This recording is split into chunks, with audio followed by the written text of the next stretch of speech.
우리 침례교 교리 중에 두드러진 그 교리가 하나 있는데 그 교리가 만인 제사장 교리입니다. 만인 제사장 교리.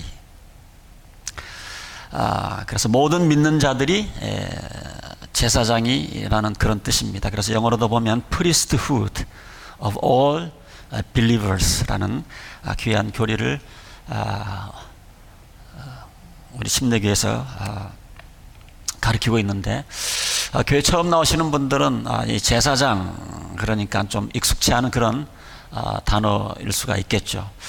이 제사장은 이스라엘 백성들을 위해서 하나님께 제사 지내는 직분을 맡은 사람을 갖다가 제사장이라고 그렇게 얘기를 합니다. 자, 그러면 우리 침례교 교리 중에 하나인 우리 모두가 제사장이라고 그런다면 오늘 우리가 읽은 본문 말씀이 우리에게 어떤 의미가 있고, 또 우리가 제사장으로 우리가 어떠한 의무가 있는지, 어떻게 삶을 살아가야 하는지에 대한 말씀을 함께 나누기를 원합니다.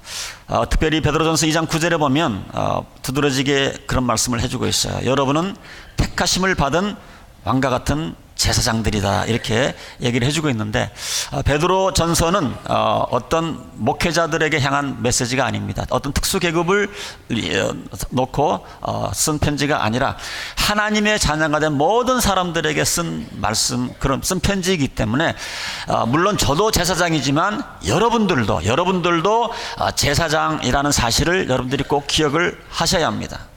그래서 그렇다고 한다면 우리가 제사장으로서 어떠한 의무가 있고 어떻게 삶을 살아가는가 한번 살펴보기를 원합니다. 오늘 이제 계속 성막에 관한 얘기가 있고, 또 거기에 들어가는 그 기구들에 대한 얘기가 본문 27장 또는 본문 전후를 통해서 이렇게 쭉 나와 있습니다. 그리고 이제 오늘 좀 그림도 몇 가지 보여드리겠지만, 또 제사장의 예복을 만드는 그런 것도 하나님께서 이제 가르쳐 주고 계신데, 여러분들이 좀 지루하게 느끼실지 모르지만 출애굽기 27장, 28장, 29장 보면 성막에 관한, 성전에 관한 하여튼 자세하게 정말 너무 치수나 색깔이나 향료를 만들 때는 배합이나 정말 하나님께서 다 구체적으로 정말 자상하게 이렇게 설명을 해 주셨습니다.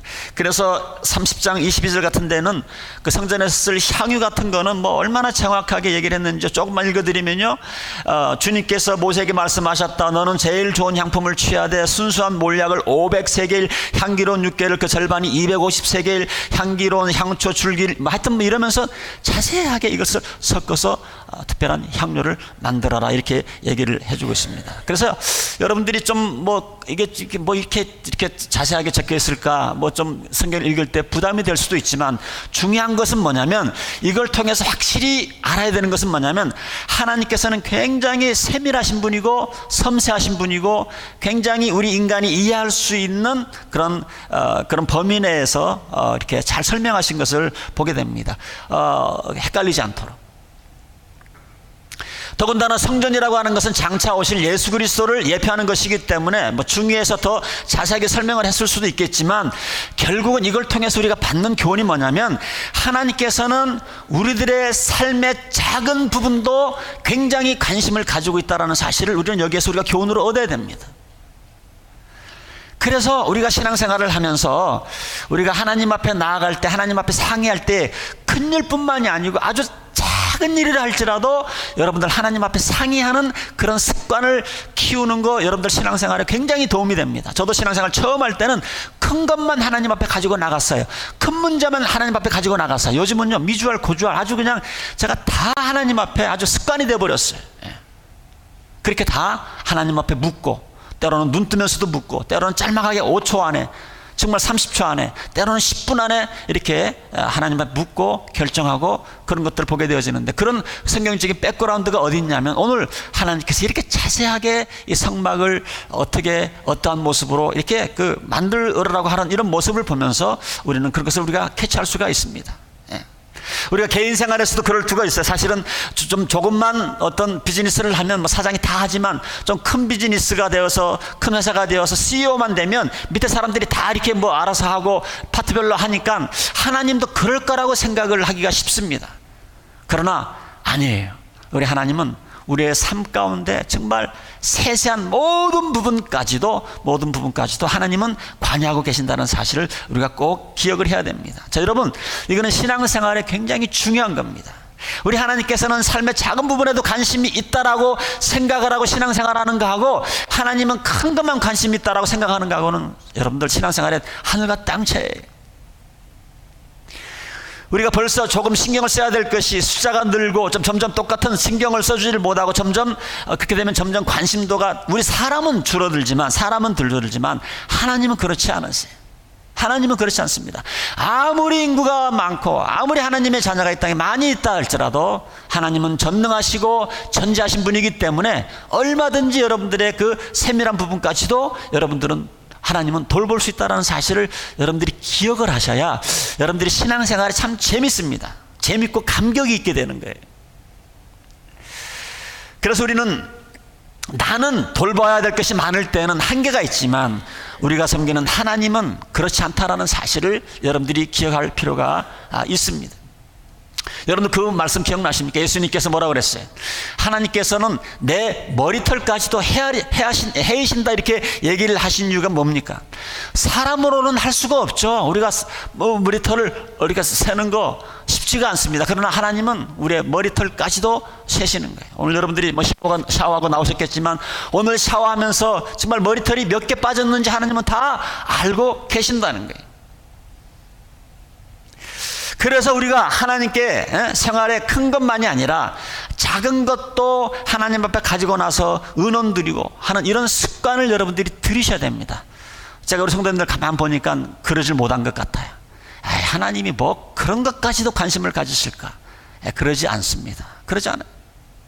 자, 우리 좋은 예가 다윗입니다. 다윗이 하나님 앞에 칭찬받았던 것이 바로 이런 일을 참 잘했어요.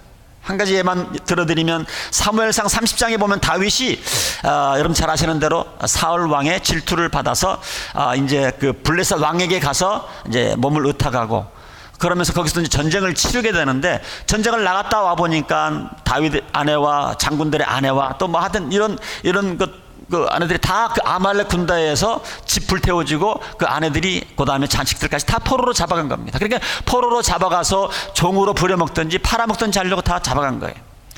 그러니까 전쟁터에 갔다가 돌아왔으니까 그 부하들이 얼마나 낭망이 됐겠어요.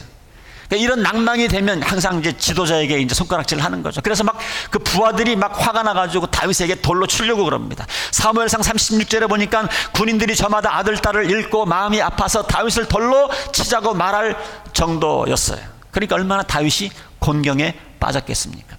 그러나 다윗은 자기가 믿는 주 하나님을 더욱더 성경에 보니까 굳게 의지하였다. 자, 이런 상황에서 여러분들이 다윗이면 어떻게 생각할 것 같습니까? 걱정하지 말아라.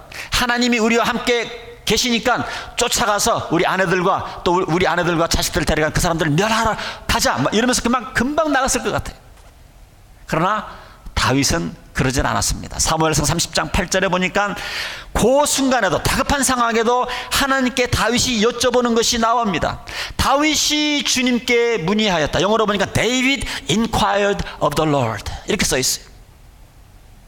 자, 하나님, 제가 이 강도들을 추격하면 제가 따라잡을 수 있겠습니까? 여러분, 이게 아무것도 아닌 얘기인 것 같지만 다윗의 그 신앙을 볼 수 있는 엄청난 그 모습이 여기에 담겨져 있습니다. 만약 하나님께서 따라잡지 못한다 그러면 안 가겠어요? 안 가면 지금 그 부하들한테 돌로 맞춰 죽을 수도 있습니다. 그러면서도 불구하고 지금 하나님 앞에 지금 아뢰는 겁니다. 하나님 앞에 지금 기도하는 거예요. 물어보는 거예요. 하나님에 대한 신뢰가 대단한 것이죠. 자, 이런 데서 만약 하나님께서 안 된다 그러면 돌로 맞을 수도 죽을 수도 있지만 그런 상황 가운데서도 하나님 앞에 이렇게 여쭙는 것. 그러니까 하나님께서 걱정하지 말아라, 따라잡아라, 그리고 내가 너에게 승리를 주겠다 이런 기록이 그렇게 담겨져 있습니다. 그래서 다윗이 하나님 앞에 크게 쓰임 받을 수밖에 없던 이유가 이런 뭐 작은 일을 할지라도 하나님 앞에 나아가 이렇게 묻고 다급한 일을 할지라도 자기 마음대로 하지 않냐고 이렇게 묻는 이런 모습이 하나님 앞에 굉장히 귀하게 여김을 받지 않았나 그런 생각을 해봅니다. 자, 그런데 문제는 다윗도 사람이기 때문에 이제는 한 나라의 왕이 되었고 또 자기가 섬기는 그 나라가 굉장히 부강한 전성기를 이루면서 다윗이 조금 신앙이 변질이 됩니다. 영토도 커지죠. 이제는 나라가 안정이 되었죠. 편안해지죠. 자, 그때부터 다윗이 실수를 하기를 시작을 합니다. 자기 부하의 그 이쁜 아내도 눈에 들어오기 시작을 하고요. 그래서 그 충성스러운 그 부하를 전쟁터 내보내 죽게 하고 그 아내를 취하기도 합니다. 또 인구조사를 하나님이 원하지도 않았는데 인구조사를 했다가 나중에 백성들이 전염병으로 죽는 그런 일도 겪게 됩니다. 이때는 여쭤보지 않았어요. 어렵고 위기 가운데 있을 때 그때는 의지할 수 있는 부분은 하나님밖에 없으니까 그때는 하나님을 의지했는데 이제 나라가 평강하고 모든 것이 좀 잘 진행이 되니까 이제 하나님 앞에 엽주지를 않습니다. 여러분, 이게 다윗의 모습만 이런가요? 우리들도 그러지 않습니까? 이민 초창기에 와가지고 뭐 의지할 거는 뭐 하나님밖에 없지 않습니까? 그러니까 미잘고잘 하나님 앞에 다 아래다가 집도 사고 애들도 성장을 하고 이제 좀 미국 한인 사회에서 좀 이제 위치에 올라서면 서서히 하나님을 떠나고 하나님 앞에 묻지도 않고 기도도 안 하고 교만해져가는 그런 모습을 우리는 보게 되어집니다. 자, 그래서 우리가 정말 모든 일이 잘 될 때에 겸손하는 것 쉽지가 않습니다. 우리가 모든 일이 안 될 때는 하나님을 의지하는 건 쉽지만 잘 될 때는 하나님을 떠나는 것은 누구나든 그런 유혹에 빠질 수가 많이 있는 겁니다. 자, 그래서 중요한 것은 뭐냐면 항상 일단 어떤 일이 생기면 결정하기 전에 하나님 앞에 묻는 것 참 중요합니다. 잠깐 서서 여러분들 5분 정도, 아무리 급할 때라도 파킹장에 가셔서, 저는 그런 역할을 잘해요. 갑자기 무슨 연락을 받으면 잠깐 파킹장으로 들어가던 데 있는 데 서서 약 5분이라도 1분이라도 잠깐 기도하고 떠납니다. 먼저 하나님 앞에 기도하는 거예요. 먼저 하나님 앞에 엿줍는 겁니다. 하나님께서는 지혜로우시고 우리가 잘 되기를 원하시는 하나님이시기 때문에 잠깐 멈춰서 기도를 하면 하나님께서 지혜를 주시거든요. 당황하지 않게 만드시거든요. 자, 우리가 지난 몇 주 전에 우리 법궤도 우리가 살펴보았습니다. 법궤. 우리가 잘 아는 대로 법궤는 전부 다 금으로 만든 것이 아니고 아카시아 나무로 만들고 그다음에 거기서 금을 입혔습니다. 그래서 그 이동하기 쉽게끔 하나님께서 그 배려한 모습을 우리는 보게 되어지는데 얼마나 하나님이 지혜롭습니까? 물론 하나님의 영광을 나타내기 위해서 금 뭐 이런 것들을 만들 수도 있지만 들고 다니고 지금 이제 장막 생활을 하기 때문에 이렇게 들고 다닐 수 있게 쉽도록 아카시아 나무를 이렇게 만들었습니다. 자, 그런데 우리 선배 목사님들은 이 아카시아 나무를 법궤를 만들 때에 썼다고 할 때 이제 설교를 그렇게 이제 하셨던 걸 기억이 납니다. 이 아카시아 나무는 잡목이다, 잡목. 쓸데없는 나무인데 하나님께서 이거를 쓰셔서 금을 입혀서 그래서 이제 잡목 같은 우리들도 하나님께서 붙드셔서 크게 쓰신다. 이렇게 해서 또 은혜를 받은 적이 있습니다. 이것도 의리가 없는 건 아닙니다. 그런데 이제 성경 연구가 좀 진행이 되다 보니까 우리 한국에서 자라나는 아카시아는 그런 잡목입니다. 지금 어디 쓸데가 없는 그런 것이지만 중동 지방에서 자라나는 아카시아 나무는 정말 쓸모가 있고 중요한 것은 뭐냐면 이 중동 지방에서 자라나는 이 아카시아 나무는 썩지 않는 나무라고 합니다. 웬만해서 썩지 않는 나무라고 그래요. 그러니까 하나님께서 그걸 아시고 아카시아 나무를 일단 법궤를 만들어서 거기다 금을 덮여라. 참 이런 걸 보면 하나님이 얼마나 자상하시고 배려가 많은지를 우리가 볼 수가 있는데 오늘 또 하나님의 이런 그 자상하심을 하나 또 보기를 원하는 것은 뭐냐면 성막 울타리입니다. 성막 울타리. 자, 27장 18절로 보면 이 성막을 둘러싸고 있는 또 울타리를 둘은 그것을 만들라 그러면서 그것도 치수를 만들고 어떻게 만들어 다 얘기가 나오는데 보니까 길이는 100자, 너비는 50자 뭐 이렇게 쭉 했는데 여러분들 그림을 한번 쫙 보시면 대충 기억이 날 겁니다. 한번 그림만 보여주시기 바랍니다. 저기 이제 여러분들 보시면 이렇게 검은 걸로 이렇게 싼 것이 저게 이제 성소와 지성소가 있는 성막입니다. 그 다음에 거기 이제 사람 모습 보이죠? 소를 잡고 염소를 잡고 짐승을 잡고. 자, 그런데 거기 기둥이 되어 있고 이제 하얀 것으로 색깔이 쳐 있는 저게 이제 성막의 울타리입니다. 성막의 울타리예요. 자, 그런데 이것도 그냥 지나갈 수가 있겠지만 자, 성막 울타리 높이가 5자 그랬는데 지금으로 말하면 약 한 7핏, 7핏 한 반이 됩니다. 제가 거의 6핏이거든요. 그러니까 저보다 한 1핏 반이 더 큰 거죠. 자, 그런데 요거 무슨 의미가 있을까요? 키 큰 사람도 넘겨보지 못할 정도의 그 높이입니다. 여러분들 무슨 이유가 있다고 생각을 하십니까? 제사장들이 또 제사장을 돕는 사람들이 막 이제 뭘 준비를 하고 그러는데 자꾸 그 울타리에서 막 쳐다보고 이러면 이게 좀 분위기가 맞지 않잖아요. 그러니까 밖에서 못 보도록. 자, 밖에서 못 보도록은 했지만 그러나 성수하고 지성소는 볼 수 있도록 해서 저기 꺼멓게 이게 새된 거는 저거는 그 성막 울타리 딱 2배입니다. 2배. 그래서 모든 이스라엘 백성들이 저 성소와 지성소는 볼 수 있도록, 그래서 하나님의 임재하심이 우리와 함께 하고 있다는 것은 볼 수 있도록, 그러니까 이런 모든 것들을 분석해서 보면 하나님이 이렇게 자상하시고 이렇게 배려심이 많은 겁니다. 그러니까 우리들 일상생활에 어떤 자그마한 일도 우리가 알면 하나님은 거기에 대해서 우리에게 그 지혜를 줄 수 있는, 응답을 줄 수 있는 그런 하나님이라는 사실을 우리가 알기를 원해서 지금 이런 그 내용들이 출애굽기에 담겨져 있는 것을 보게 되어집니다. 그래서 여러분들 큰 일뿐만이 아니고 작은 일도 하나님 앞에 아뢰셔서, 그렇게 되면 여러분들 정말 재밌어요. 너무너무 재밌어요. 또 무슨 일이 있을까? 하나님께서 어떻게 방향을 인도하실까? 재미있습니다. 자, 이제 오늘 본문에 나와 있는 이제 제사장 의복에 관한 제사장에 관한 얘기를 좀 더 이제 하겠는데, 자, 오늘 이제 제사장을 세우고 하나님께서 제사장에게 어떤 이제 직책을 맡기는데, 여러분들 참 부담이 되죠. 뭐 목사가 제사장이 된다는 건 이해가 되지만, 나는 그냥 그냥 일개 교인인데 내가 무슨 제사장이야 이렇게 생각할 수가 있지만, 제가 하는 얘기가 아니고 하나님의 말씀이에요. 여러분들이 예수 그리스도를 나의 구세주와 주님으로 영접을 하면 You are the priest. 여러분들도 제사장이라는 거예요.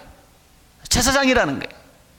부담스러울 수도 있지만 오늘 이 말씀을 여러분들이 주님의 이름으로 이 말씀을 받아들여야 됩니다. 자, 이제 왜 우리가 베드로 후서에 나와 있는 것처럼 내가 제사장이라고 그러면 부담이 될까? 나는 그렇게 목사님들처럼 내가 볼 때는 그렇게 거룩하지 못하다고 생각을 하는 거예요. 거룩하지 못하다고 생각을 하는 겁니다.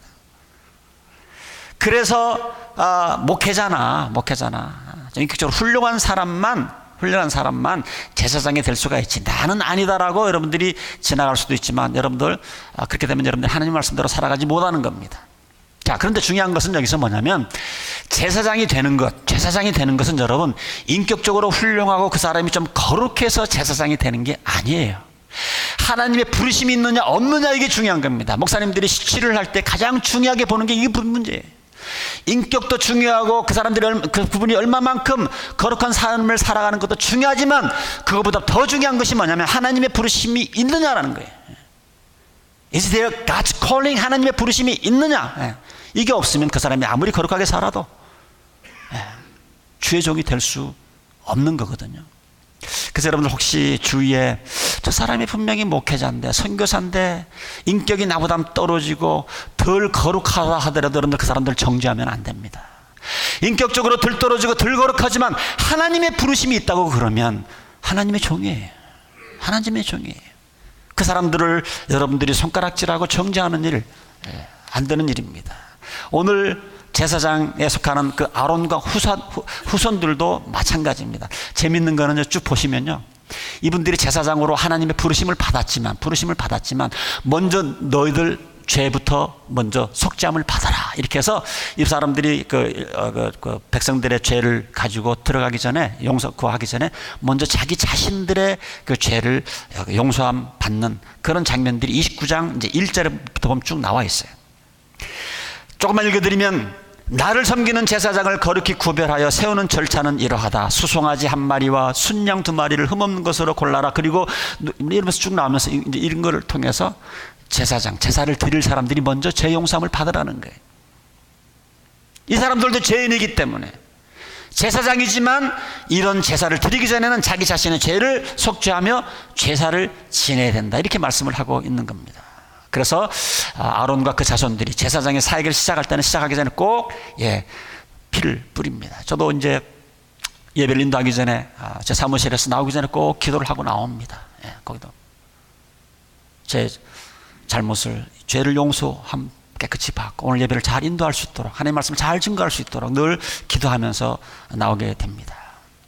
자, 그래서 출애굽기 29장 1절에도 보면 너는 제단 위에 있는 피와 거룩하게 구별하는 기름을 가져다가 아론과 그의 옷에 뿌리고 아론의 아들과 그들의 옷에 위에 뿌려라. 이러면서 이제 하나하나 아주 세밀하게 하나님께서 아주 구체적으로 이렇게 잘 이렇게 설명을 해주고 있습니다. 자, 그런데 이제 참 우리는 은혜 시대에 살고 있어요. 옛날에는 그렇게 다 그런 절차를 거쳐야 되지만, 짐승의 피를 뿌려갖고 이렇게 정결한 의식을 했지만, 예, 이제는 뭡니까? 우리는 이제 짐승의 피가 아니에요. 우리는 이제 그리스도의 피로, 오늘 참 피에 관한 우리가 찬양을 불렀는데, 제가 그 말씀을 준비해서 그런지 모르지만 엄청 은혜가 되었어요. 우리는 이제 그리스도의 피로 정결함을 받은 사람이에요. 동물의 피가 아니고 우리 예수 그리스도의 피로 정결함을 받은 사람이에요. 베드로전서 1장 2절에 보면 베드로가 그렇게 말을 합니다. 여러분은 순종하게 되고 예수 그리스도의 피 뿌림을 받게 되었습니다. 그래서 우리가 정결하게 되었다는 거예요. 그래서 아론과 아론 후손보다도 우리가 그런 의미에서는 제사장이 될 수 있는 자격을 더 갖춘 저와 여러분이 될 수가 있는 거예요. 그래서 저와 여러분들이 하나님의 자녀가 되었으면 이것을 분명히 알아야 됩니다. 하나님의 자녀가 된 것과 더불어, 그럼 내가 제사장이라고 한다면 이제 내가 그런 내 위치만 생각할 것이 아니라 제사장으로서의 역할을 우리가 신약 시대에도 우리가 해야 되는 것이거든요. 그 일이 무엇입니까? 자, 그 당시 제사장은 뭐예요? 백성들의 죄를 위해서 1년에 한 번씩 하나님 앞에 나아가 제사 지내고, 또 개인적으로 죄인을 지었을 때는 수시로 와서 제사장을 통해서 하나님 앞 제사를 드렸던 것을 보게 되어집니다. 자, 그 다음에 제사를 드리는 거하고 그 다음에 제사장의 역할은 그 다음에 하나님의 말씀을 가르치는 일을 했어요. 레위기 10장 11절에 보면 제사장들에게 하나님 그런 말씀을 하세요. 너희는 나 주가 모세를 시켜 말한 모든 규례를 이스라엘 자손들에게 가르쳐야 할 사람들이다. 그러니까 이것도 물론 주의종들이, 목회자들이 하는 거지만, 여러분들이 하나님의 자녀라고 그런다고 한다면, 여러분들이 제사장이라고 한다면 여러분들도 나름대로 어떤 하나님의 말씀을 가르쳐야 할 그런 의무가 있습니다. 그런 의무가 있어요, 여러분들에게. 자, 그래서 크게 여러분들이 지금 제사장으로서의 삶을 살아가기를 원하면 두 가지를 해야 됩니다. 옛날처럼 여러분들이 뭐예요? 제사를 지낼 필요는 없지만, 히브리서 10장 11절 12절에 보면 이런 말씀이 있어요. 모든 제사장은 날마다 제단에 서서 직무를 수행하면서 똑같은 제사를 거듭 드리지만 그러한 제사가 죄를 없앨 수는 없다. 그러나 그리스도께서는 죄를 사하시려고 단 한 번의 영원히 유효한 제사를 드리신 후에 하나님 오른쪽에 앉으셨다. 자, 하나님 오른쪽에 앉으셔서 모든 것이 끝났다는 얘기 안 합니다. 하나님 우편에 앉아 계셔서 지금 예수님께서 하시는 일이 뭐예요? 대제사장으로 사시는 일이 뭐예요? 중보기도를 하고 있는 거예요. 저와 여러분을 위해서 기도를 하고 계신데, 우리도 제사장이라고 한다면 여러분, 이제 우리가 나만을 위한 기도가 아니라 이제 모든 사람들을 위해서, 나의 기도가 필요한 사람들을 위해서 기도하면서 살아가는 것이 저와 여러분의 그 사역 가운데, 우리 제사장들이 해야 될 의무 가운데 하나입니다. 하나예요. 그래서 시편 141편 2절에 보면 이런 말씀이 있습니다. 내 기도를 주님께 드리는 분향으로 받아주시고, 제사장으로서 하나님 앞에 제사를 드릴 필요는 없지만 이제 기도가 제사가 되는 거예요. 기도가 내 기도를 주님께 드리는 분향으로 받아주시고, 손을 위로 들고 기도하는 그 기도를 제물로 받아주옵소서. 여러분들 그런 생각해 보셨어요? 내가 드리는 그 기도가, 우리가 매주일 아침 9시부터 드리는 그 기도가 하나님 앞에 드려지는 그 기도의 제물이에요. 매일매일 여러분들이 하나님 앞에 드리는 그 기도가 하나님 앞에 제물이 되는 겁니다. 수요일마다 나와서 우리 선교사님을 위해서 기도하는 것, 하나님 앞에 제물이 되는 거예요. 제물이 되는 거예요. 피를 뿌려서 우리가 제사를 드릴 필요는 없지만 우리가 기도를 통해서 하나님 앞에 제사를 드리는 거예요. 그래서 여러분들 중보기도가 중요합니다. 그 다음에 더 중요한 것은 뭐냐면 계명을 가르치는 일. 요즘 말로 말하면 말씀을 가르치는 일도 되지만, 좀 더 확대 해석을 하면 우리가 하나님께서 우리를 먼저 불러주셨는데 이제 아직 하나님을 모르는 사람들에게 뭐예요? 이 말씀을, 복음을 증거하는 삶을 살아가는 게 또 우리가 제사장으로 할 일입니다. 제사장의 역할이에요. 이거는 목회자나 선교자만 한 것이 아니라 우리 평신도들도 집사님들도 내 주위에 뭐 마트에 나가시든지 아니면 친척을 선교하시든지 항상 내 신앙생활 가운데는 내 주위에 아직 하나님을 모르는 사람들, 복음을 깨닫지 못하는 사람들을 위해서 어떻게 하든지 기회를 붙잡아서 그들의 복음을 증거할 수 있는 그러한 의식이 있으면서 살아가는 것이 우리가 제사장으로서의 삶을 살아가는 거예요. 그래서 우리가 하나님의 자녀로서 제사장 역할을 하기 위해서는 여러분들 기도 생활 이건 해도 되고 안 해도 되는 것이 아닙니다. 중보기도, 특별히 중보기도를 하셔야 돼요. 여러분들 중보기도가 익숙하지 않은 분들이 있죠. 늘 기도만 하면 그냥 자기 기도만 하고 달라는 기도만 하고 자식 기도만 하고 땡 하는 사람이 있잖아요. 이거는 기도가 아니에요. 그런 기도는 한 5분이면 끝나지만 여러분들 기도를 뭐 2시간씩 한다, 4시간씩 한다, 6시간씩 한다 이런 사람들은 자기 기도가 아니에요. 이웃을 위한 기도, 교회를 위한 기도, 주의 종들을 위한 기도, 나라를 위한 기도, 민족을 위한 기도를 하다 보니까 2시간, 4시간, 6시간 가는 거거든요. 여러분들이 앞으로 이제 제사장이라는 사실을 깨닫고 기도 시간을 늘리셔야 됩니다. 기도 시간을 늘리셔야 돼요. 혼자 기도하는 게 힘들면요, 매주일 아침 9시에 나오시면 여러분 중보기도를 어떻게 하는지 여러분들이 배우게 됩니다. 오늘도 뭐 보니까 뭐 중보기도실이 꽉 찼어요. 얼마나 막 저도 함께 제 사무실에서 기도하면서 얼마나 뭐 신이 나는지 몰라요. 신이 나는지. 그 40분, 45분 동안 뭐 기도만 맨날 달라고만 기도하겠어요? 예배를 위해서 기도하지 않겠어요? 설교자를 위해서 기도하고 교회 집사님들을 위해서 기도하고 파송한 선교사님들을 위해서 기도하고 우리가 살고 있는 이 나라를 위해서 기도하고 우리의 조국 대한민국을 위해서 기도하고 그러다 보면 45분이 금방 지나가는 거거든요. 여러분들 앞으로 내가 제사장이기 때문에 이제 내 가정, 내 자녀만 위해서 기도하지 마시고 기도의 이 영역을 넓히셔야 됩니다. 기도의 영역을 넓히셔야 돼요. 내가 이 기도함으로 말미암아 많은 가정을 살리고 교회를 살리고, 여러분 기도를 하면 이게 눈으로 안 보여진다고 생각하지 마시고 여러분들 이 기도가 있었기 때문에 우리 각 가정들이 지금 깨지지 않고 각 가정들이 하나님 보호 가운데 이렇게 인도하심을 받는다는 사실 여러분들 그거 좀 생각을 못 하시나요? 누군가 교회를 위해서 기도하기 때문에 우리 교회가 깨지지 않고 이렇게 하나님의 일을 할 수 있는 것, 누군가 기도입니다. 기도예요. 우리 집사님들이나 교회 사역자들이 이렇게 사역을 잘 하는 것도 누군가 기도가, 어버이들도 뭐 중보기도는 안 나오시지만 기도 열심히 하는 줄로 믿습니다. 놀러만 열심히 가는 게 아니라 기도도 열심히 하는 줄로 뭐 믿어요. 그러니까 교회가 이렇게 화평스럽고 하나님의 사역들을 작은 교회지만 해내는 이유가 거기에 있지 않겠습니까? 어제도 영어권하고 저는 집안에 누가 손님이 와서 좀 못 갔는데 우리 그냥 한어권들하고 같이 어울려져서 제가 몰랐는데 사진을 올렸기 때문에 제가 봤어요. 그 담당하시는 나은주 목사님도 막 감격이 돼가지고 이렇게 추운 날 토요일 새벽에 커피하고 도나스하고 사와가지고 또 아이들이 전도지를 자기네들이 직접 글을 써 성경 말씀을 써서 나눠주고 너무너무 감사하다고 저한테 카톡이 또 이렇게 왔어요. 얼마나 감사한지 모릅니다. 여러분 이런 일들을 해야 우리가 제사장의 역할을 감당하는 겁니다. 제사장의 역할을 감당하는 거예요. 요즘은 전도 방법도 많이 달라져야 됩니다. 옛날에는 교회 나오세요 그러는데 여러분들 교회 나오세요 그러면 아주 단절한다는 게 이제 요즘 말할 때 주말에 뭐 하세요 이렇게 물어보래요. 주말에 뭐 하세요? 그래서 교회 다닙니다 그러면 놔두시고 주말에 뭐 하세요 그러는데 머뭇거리면 이제 그때 이제 좀 낚아채시고 이렇게 이제 하라고 합니다. 이제 참 전도를 할 때 참 지혜가 많이 필요한 그런 시대에 우리가 삶을 살아가고 있습니다. 가끔 가다가 좀 좋은 음료수 사서 좀 일하는 곳에 가서 그냥 좀 얘기도 들어주고 샌드위치 사서 좀 사다 드리고 이게 하나씩 쌓이다 보면 그게 감동이 되어서 당신 다니는 교회가 어느 교회입니까? 나도 한번 당신이 다니는 교회 한번 가고 싶습니다. 자, 그래서 우리가 제사장으로서 해야 될 역할은 뭐냐면 이 중보기도와 어떻게 하든지 이 방법이든 저 방법이든 기도로 전도를 하시든지 아니면 마트에 나가 전도를 하시든지 이 모양적으로 어쨌든 복음을 전파하는 이 사역이 내 마음속에 자리 잡고 있어야 됩니다. 여러분들 그동안 이 중보기도는 목회자들만 하는 거지 복음 전도는 이거는 목회자들만 하는 거지 하셨던 분들은 오늘 이 아침에 회개하셔야 돼요. 여러분들이 제사장이 아니라고 그러면 모르지만 여러분들이 제사장이라고 한다면 여러분들은 중보기도를 하셔야 되고 또 복음 전파를 위해서 여러분들이 관여하셔야 하셔야 합니다. 여러분 한번 생각을 해봅시다. 하나님께서 저와 여러분을 제사장으로 삼아주셨어요. 옛날에 구약시대 그러지 않겠어요? 누군가 와가지고 죄를 졌다고 아론 좀 제사 좀 지내달라고 하면 나는 바쁘니까 나 금방 드렸는데 좀 쉬었다 나오고, 그렇게 하면 그 제사장의 그 직분을 잘 감당하지 못하는 거죠.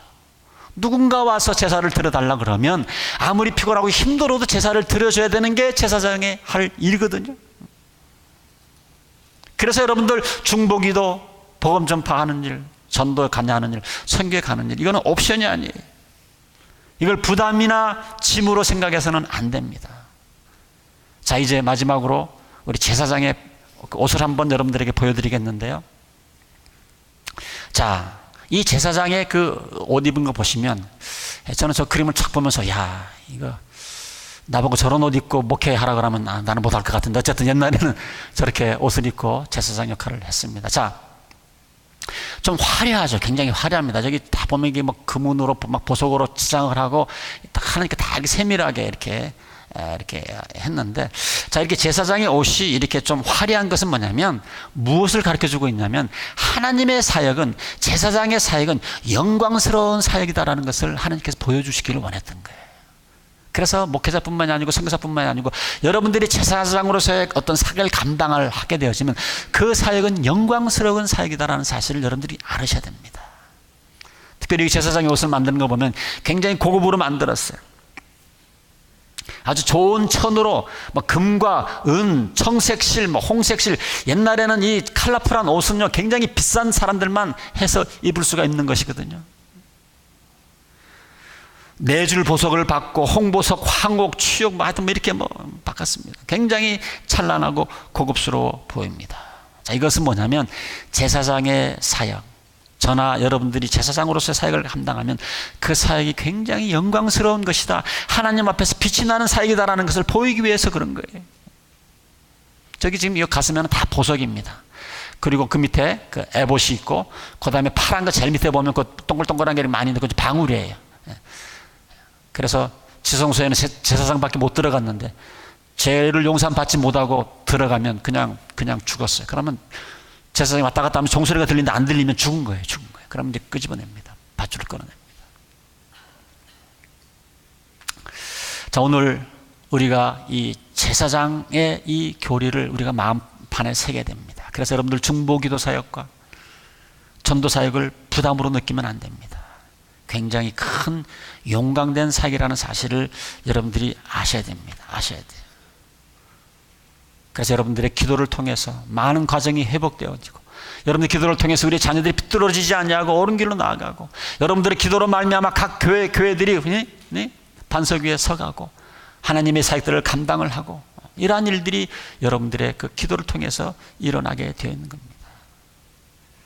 정말 여러분들, 우리가 이 세상에서 우리가 정말 태어나서 학교 다니고 결혼해서 애 놓고 그냥 그렇게 살다가, 좀 돈 있는 사람은 좀 여행 좀 다니고 골프 치고 살다가 결국은 다 죽는 그러한 우리가 삶을 살아가는데, 하나님께서는 영원히 남을 수 있는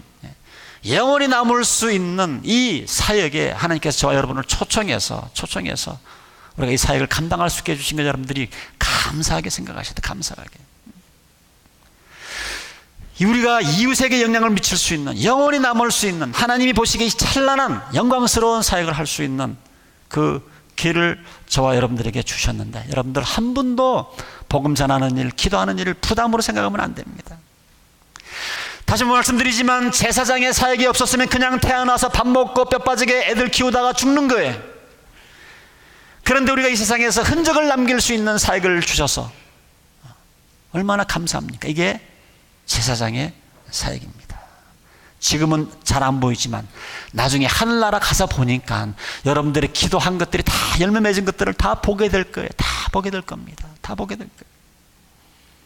그때에 여러분들이 내 인생이 허비된 삶을 사는 줄 알았는데, 내 인생은 낭비된 삶이라고 생각을 했는데, 내가 이렇게 많은 사람들을 세웠고, 많은 가정들을 내가 돌보았고, 많은 교회들을 기도로 세웠고, 많은 선교사님들을 기도로 도왔고, 내가 이렇게 큰 영향을 미쳤구나, 이게 중보기도를 통해서, 복음 전파를 통해서 이 일이 생겼구나, 얼마나 신나겠어요. 말씀을 마치면서 우리가 제사장은 부담이 아닌 것을 아시고 우리가 제사장의 역할을 감당하는 것은 영광인 것을 아시고 제사장의 그 직분을 성실히 수행하셔서 저와 여러분이 하늘나라 가서 큰 상금 받을 뿐만 아니라 우리 하나님 앞에 큰 칭찬을 받는 저와 여러분이 되시길 주님의 이름으로 축원드립니다.